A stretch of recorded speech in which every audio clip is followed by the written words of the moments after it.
et des hommes. Il faut les mater. Le pouvoir est dans la rue. Je dois même partir pour les sensibiliser. Ils sont qui? Ils parlaient sans contrôle, sans contrôler. Ça, c'est son habitude. Si tu veux être avec lui, il faut être habitué à ça. Mais ces jours-là, c'était plus que ça. Je ne sais pas pourquoi il est agité toujours comme ça. Un chef d'État, moi en tout cas, j'étais étonné sans mot dire.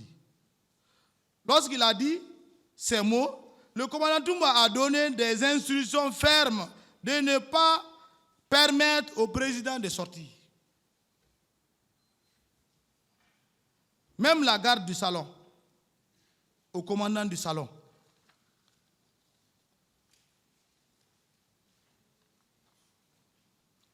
Le commandant du salon s'appelait Mohamed Condé Di Escobar, un homme loyal, discipliné, malgré son niveau de titre. J'ai beaucoup parlé de lui ce matin. Un vrai soldat, c'est-à-dire militaire, qui a beaucoup travaillé pour l'avènement du pouvoir du président Dadis. Il était toujours présent pour veiller à la sécurité du président. Même lui, il fut un moment, on lui faisait la guerre à cause de son petit poste par cette garde parallèle. Même un jour, si je me souviens très bien, est-ce qu'on va venir me dire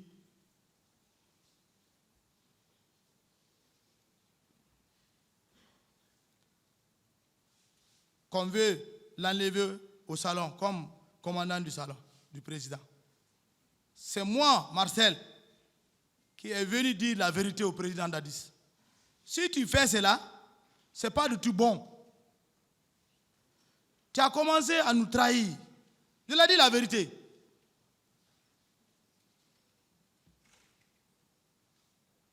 Moi, ce n'est pas moi maintenant. Même moi, je n'ai pas de poste. Mais le jeune, et puis, si tu fais cela parce qu'il n'est pas de notre ethnie,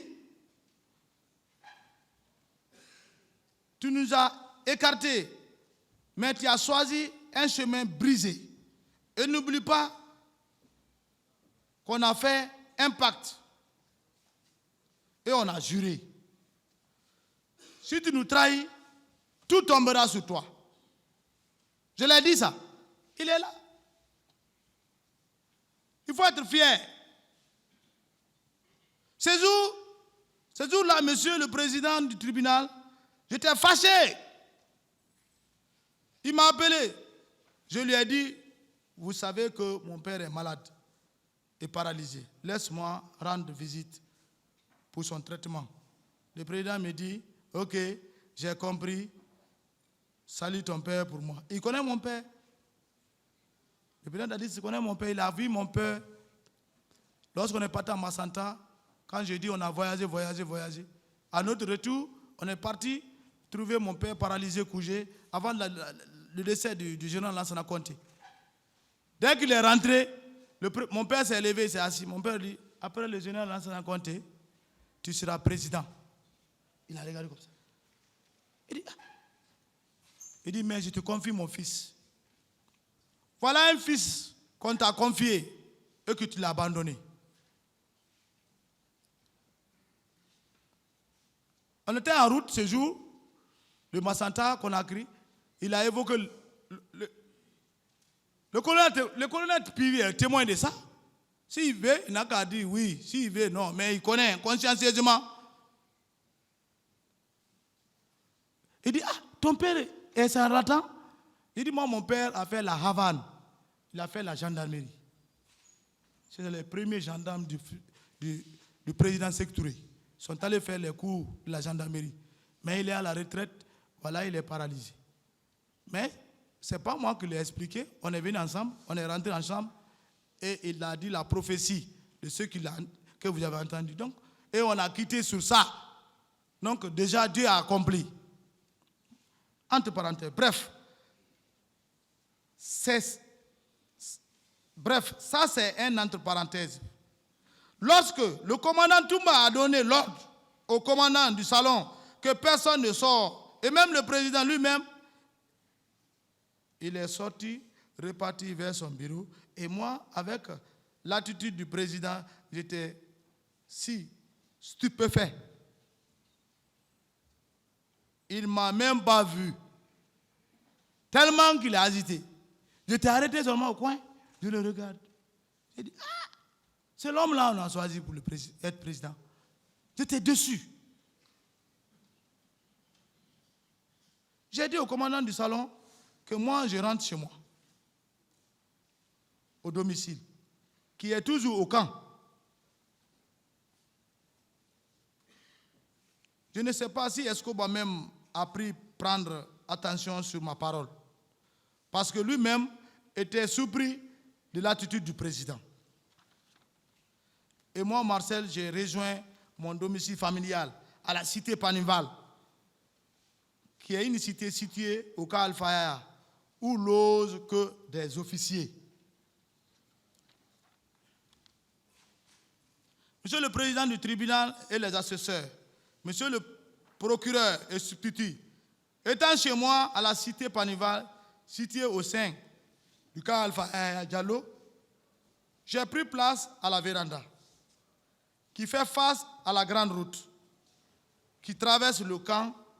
Mon père m'a appelé qu'il veut prendre un peu de l'air. Ça, c'est le matin. Ça, c'est le matin. Qu'il peut prendre de l'air en lui faisant promener un peu dans la cité pour prendre de l'air. Il me dit de lui porter sur sa bicyclette d'handicap pour les handicapés. Je n'ai même pas retardé, j'ai pas retardé ça. Je suis habitué à faire ça. Quand je viens à la maison, je trouve mon père, je le mets dans son siège de vélo là, d'handicap là, je le fais promener moi-même. Il aimait ça, parce qu'il est habitué au Cas Alpha, ça fait longtemps, il est avec moi. Donc, c'est dans ça, j'ai ordonné à un neveu de m'aider, et c'est ce qu'il fut fait. J'ai pris moi-même, accompagné de mon neveu, pour le faire promener un peu dans la cité. Et mon père m'a demandé, pourquoi tu étais absent dans les 2 jours là? J'ai juste répondu, ah papa, vous savez que garder un président de la République, ce n'est pas du tout facile. Mon père me répond, mon fils, tu as raison. Je ne pouvais pas le dire, j'ai fait un accident, tant, voilà, quelqu'un qui est paralysé, on veut même stabiliser les mémoires. Il ne comptait que sur moi, donc je ne pouvais pas, il fallait parler comme ça. Je ne voulais pas lui dire que j'avais fait un accident de circulation sans savoir que mon père fut un gendarme dans notre pays qui avait beaucoup bénéficié,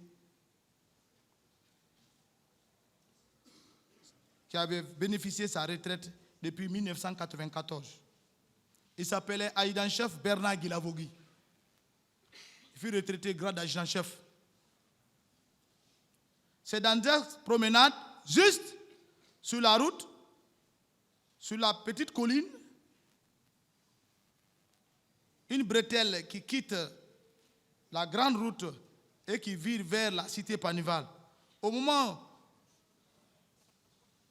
où je tournais pour remonter au domicile, j'avais déjà dit à madame de chauffer de l'eau pour la toilette de mon père. C'est au bord de cette route que j'ai vu une cortège qui quittait vers la présidence pour la ville. Mais avec une allure dégagée. J'ai reconnu, en tout cas, c'est comme si c'est le président qui était dans la voiture.